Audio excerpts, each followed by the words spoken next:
Hi, I'm Mike Roman with David C. Cook. We are joined by David C. Cook author Kimberly Smith. Kimberly, how are you? I'm great. Happy to be here. Great. Kimberly has written a book called Passport to Darkness. It is a true story of adventure, danger, and second chances. And Kimberly, you just talked at chapel this morning about how you left a pretty safe life in corporate America for this kind of crazy mission life. Why is that? Well, my first few years in corporate America, it was a lot of fun. There was a lot of competition. I was making money. I thought I was doing all the right things because I was providing a good living for my family. And God just little by little began to get a hold of me by giving me a sense of emptiness, dissatisfaction. It just, all that joy of the competition was no longer enough. And little by little, I just began lamenting, surely there has to be more. And sure enough, he showed me there was.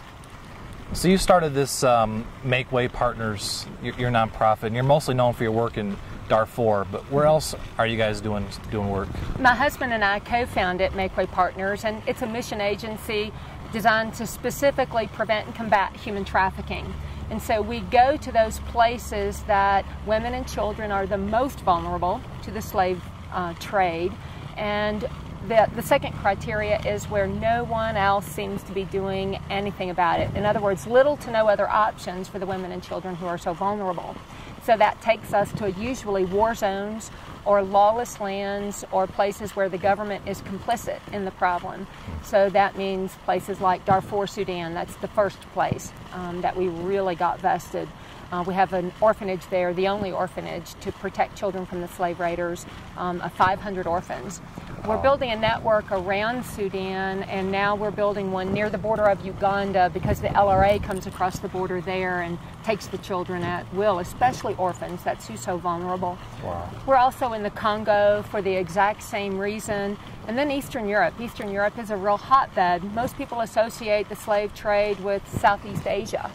But in fact, it's growing faster out of Africa and Eastern Europe than anywhere else. So we're in the sewers of Bucharest, Romania, getting those kids as well.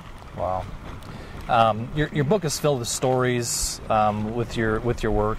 One in particular is the story of Mary. Yes. Do you want to share that with our viewers? Yes. The book is not about Darfur or Sudan, but stories that are witnessed are woven throughout the story. But I want to be clear that the book is really about how God led me to find that thing He created me to do. Gotcha. In hopes that it will help you and others. Not everybody is supposed to go to Darfur. Not everyone is supposed to be a missionary full-time. But we were all created to fill some specific role, some unique role in advancing His kingdom. And that's where the real joy and pleasure is. So that's what the book is about. And Mary's story is so important because it was something that helped really solidify my call. Mary lived in a town called Nyamlel, and Nyamlel is right near the border of North and South Sudan. It's almost right on the border, and that's where some of the worst slave raiding happens because the Islamic regime comes down and burns the villages, kills the men, rapes the women, takes the women and children off into slavery in the north. And Mary, a few years ago, was caught up in one of those raids, and of course she was raped horribly and taken off as a slave, and she was there for years, and she bore her Muslim slave master 7 children.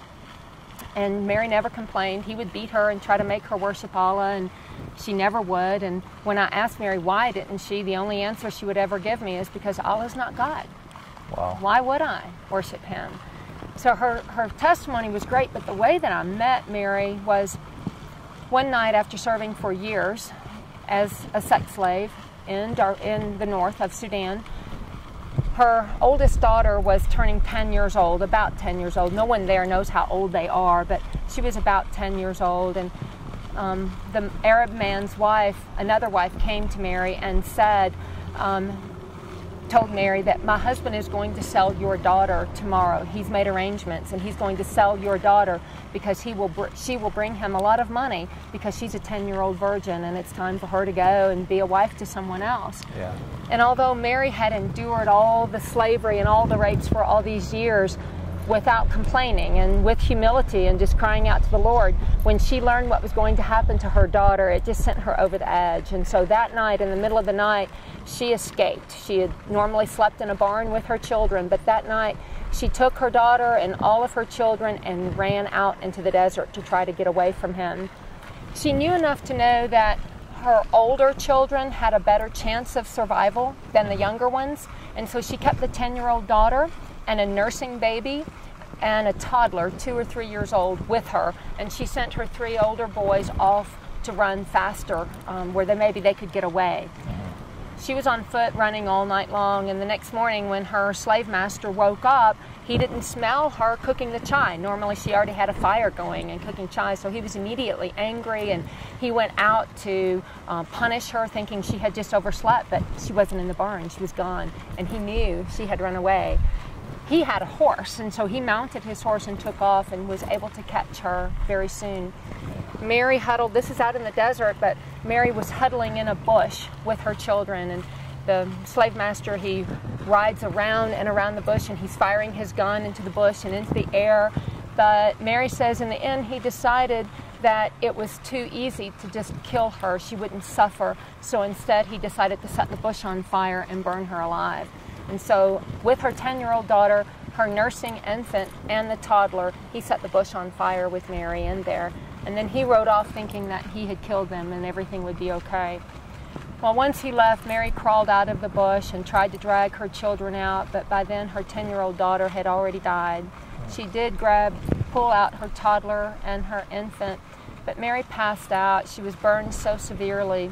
She passed in and out of consciousness for days. She's not sure for how long, and at one point she woke up and realized that her toddler was dead.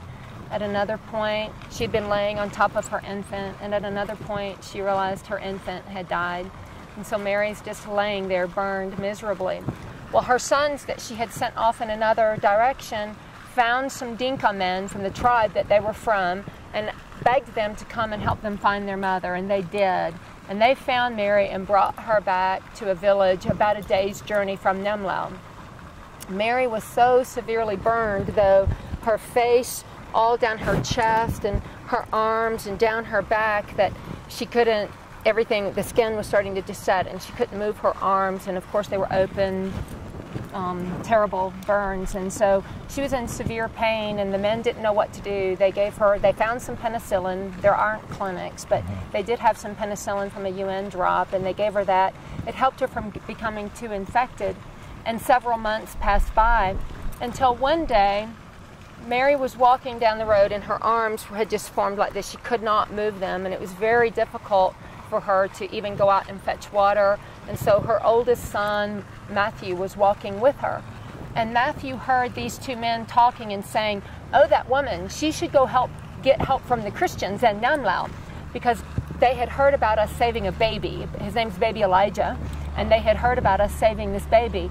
And they said the Christians will even help babies that aren't their own, so surely they would help this poor woman. Yeah.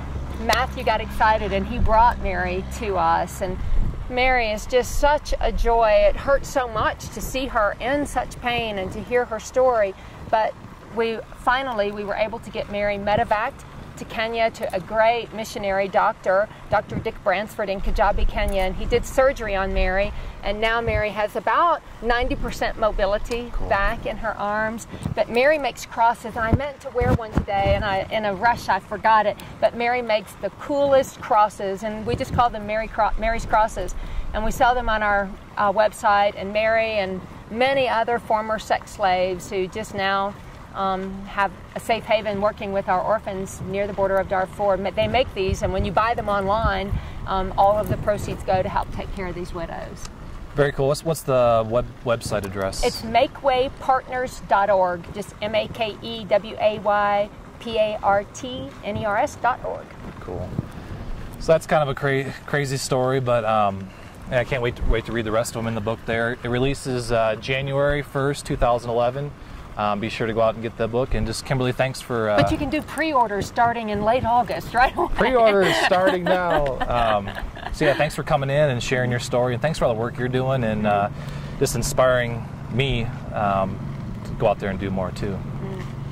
not about what you do. It's about finding out who you are and what God created you to be. And it's going to be different than me. And it's not about doing what I do. It's about finding that thing you were created to do and be. And I think the book will help you. Thank you.